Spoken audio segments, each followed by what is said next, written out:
If you're in your 20s and 30s and you feel like you've hit a rock bottom, or quite simply, you don't have your shit together, trust me, I get it.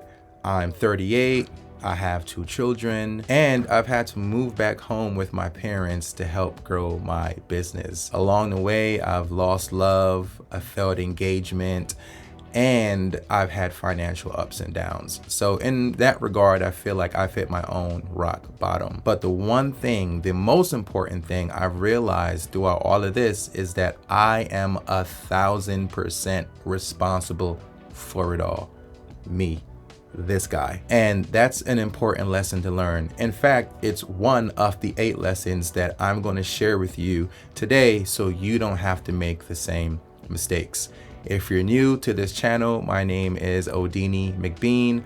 I am a mindful fatherhood coach, also creator of the 365 Dad Journal, and I help dads build calm minds. I help them cultivate a mindfulness practice that will then allow them to build stronger habits and also have a deeper emotional connection with their children. So, enough about that. Let's get right into lesson number 1. And lesson number 1 is going to be that seeking external validation is one of the worst prisons you can be in. It has no benefit to you to seek external validation, caring so much about how others may be perceiving you. Because the reality is, majority of the times, people are not caring. And that's something that I've had to learn. I think not even just in my 20s, I've had to struggle with this through my 30s as well. You know, the reality is I've had great relationships with great women who I felt really loved me and gave me their all, but I self-sabotaged because I cared so much about how others may be viewing the relationship. I cared so much about how others may be judging the relationship, which, like, when I look back at it now, I often believe that everything happens for a reason, right? So I needed to go through these experiences to make this video right here.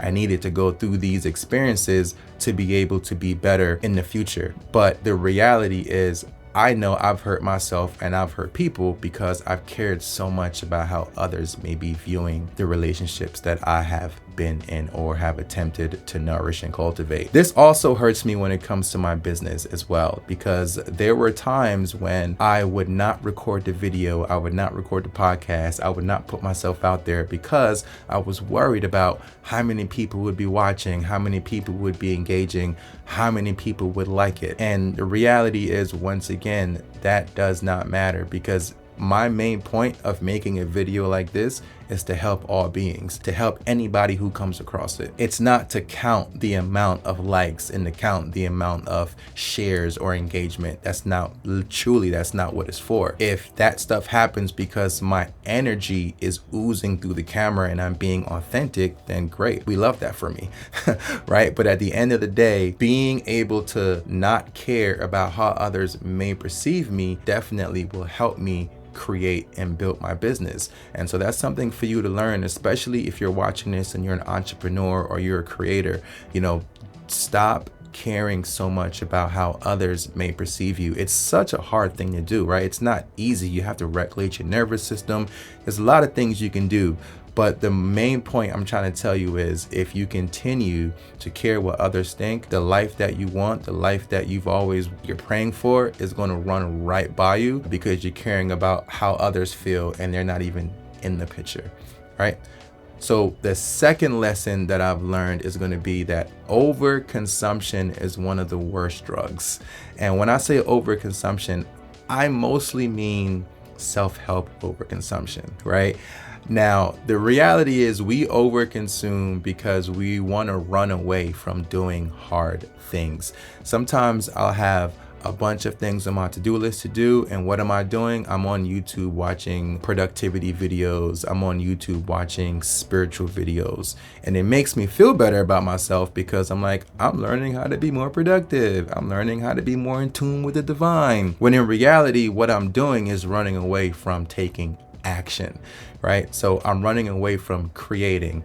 Why am I running away from creating? Probably because, like I said in lesson number 1, I'm fearing how people are going to react or perceive to what I'm creating. It all ties together, oddly, right? So just remember, overconsumption does you no good. Create, create, create. Consuming is not bad. You're watching this video and I'm hoping that some things I say in this video, if not all, will help and it will resonate. But the most important part for you to know is that I want you to take what resonates and drop what doesn't. And what resonates, put it into action. Go and take aligned action. Don't watch 4 more videos before you take aligned action. Okay? Trust me. I've been there. Lesson number 3 is going to be that your morning routine absolutely does not mean anything if you have a terrible evening routine. And took me a long time, a bunch of videos, a bunch of articles I've read to come to this conclusion in my own personal life. And I realized I would come home from work and say, okay, I'm going to work on my 5 to 9. I'm going to work on my side hustle. I'm going to do this. I'm going to do this. I'm going to read. I'm going to do that. And I've had grand plans.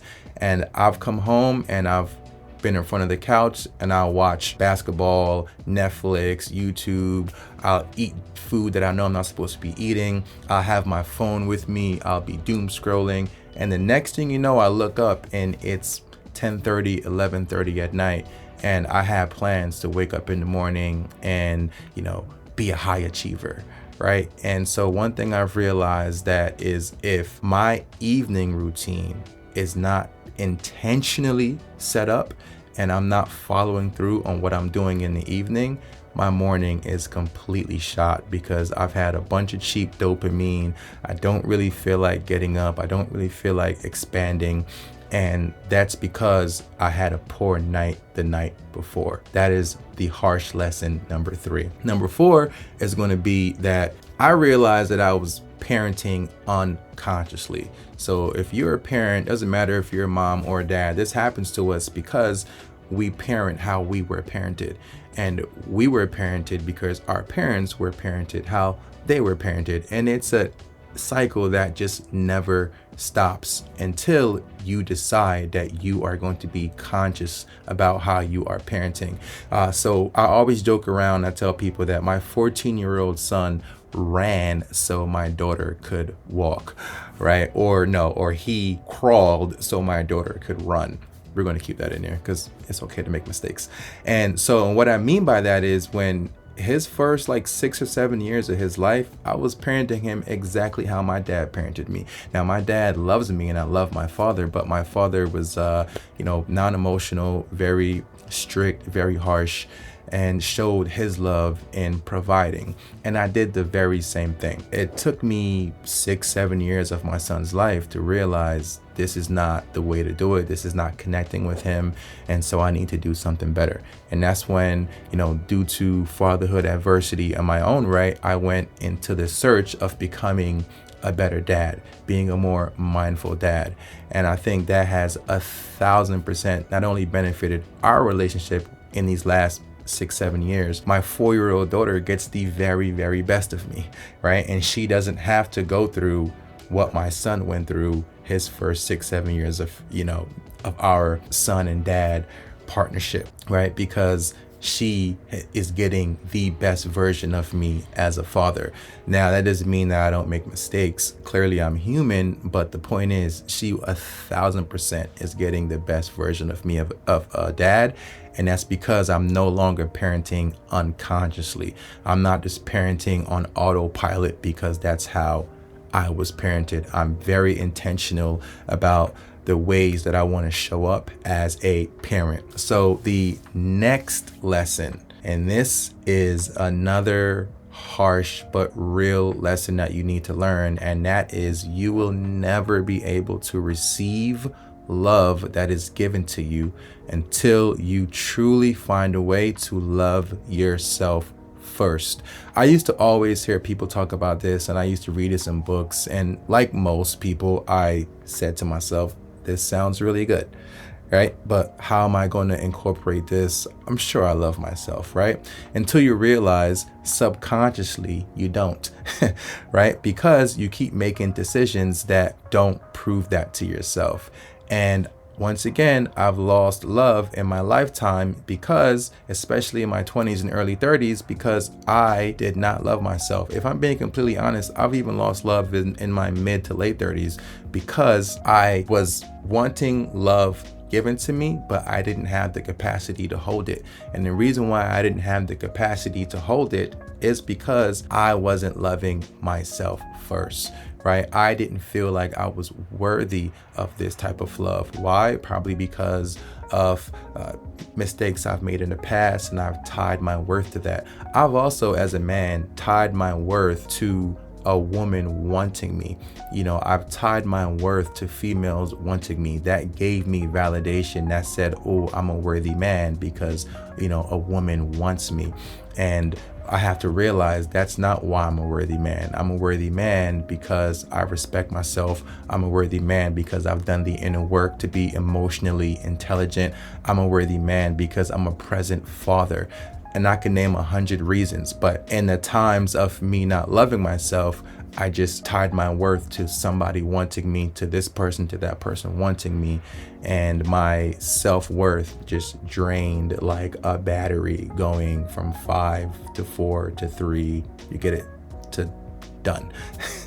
Right? So that lesson is, please realize that you have to love yourself first before you can even attempt to hold the love that you're asking the universe for. All right. The next lesson is that the only way to get your desires is if you realize that you have to have gratitude for what you currently have. I'm going to tell you a story. So I used to take walks all the time up the street at my parents' home.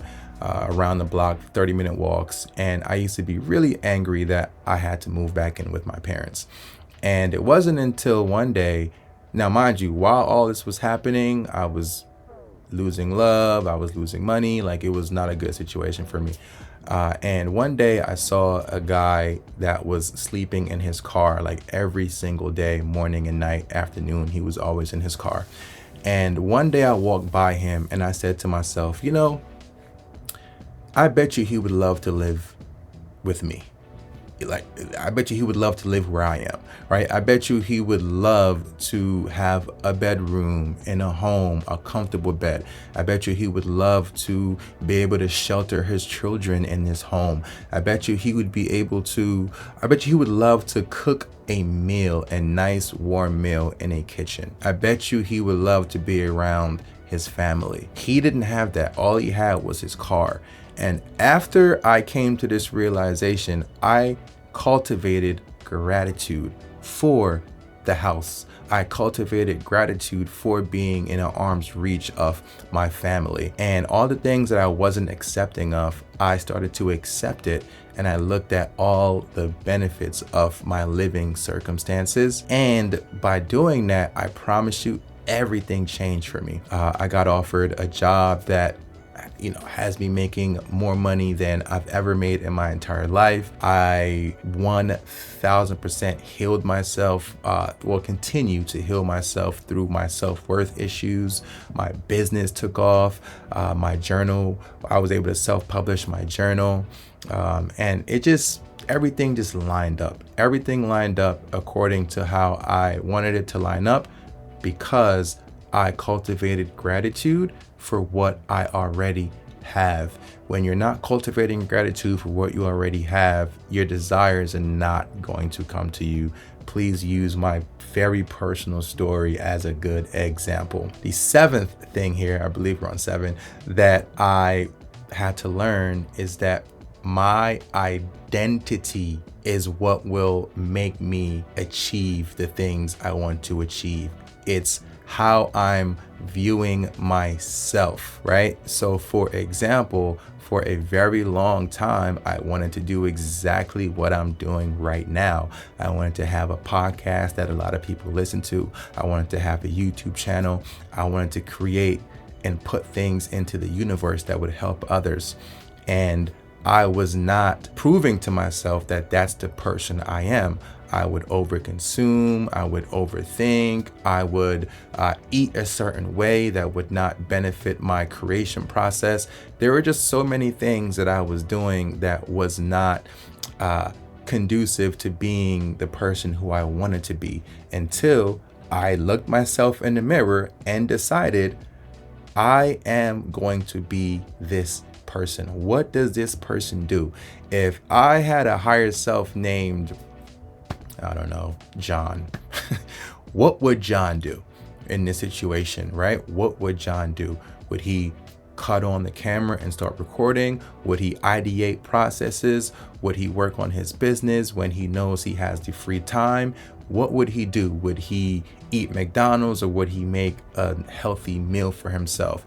What would John do, right? And it's in those moments where I start showing up for myself, not because I want this thing, but because I am this person who does these things. And by being that person who does these things, all the things that I want to achieve come to me, because it's like, duh, I'm already the person that has these things, and they just naturally flow to me. Very harsh lesson I had to learn. And I think really it's probably one of the top 3 important things I'm going to say in this video. And I'll say it again: your identity, your self-image, how you view yourself, the type of person that you are, that's what's going to help you achieve all the things you want to achieve. And the last lesson, lesson number 8, which I think is the most important lesson, is that you are, I was, and I still am, 1,000% responsible for everything that happens in my life. You are responsible for everything that happens in your life, the good and the bad. A lot of the times we want to praise ourselves when good things happen to us, but we don't really acknowledge the bad things. We always think that someone else is the reason for it. Newsflash: no one else is the reason for it but yourself. It's called being radically honest. It's called radical accountability. Every single thing that has happened to you, you created it.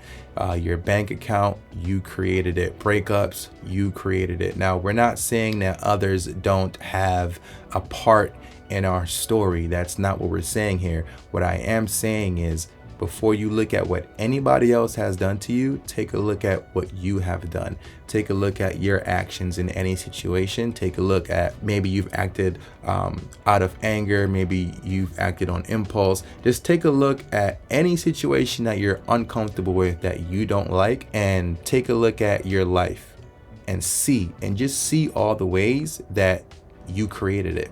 And that's been a blessing for me.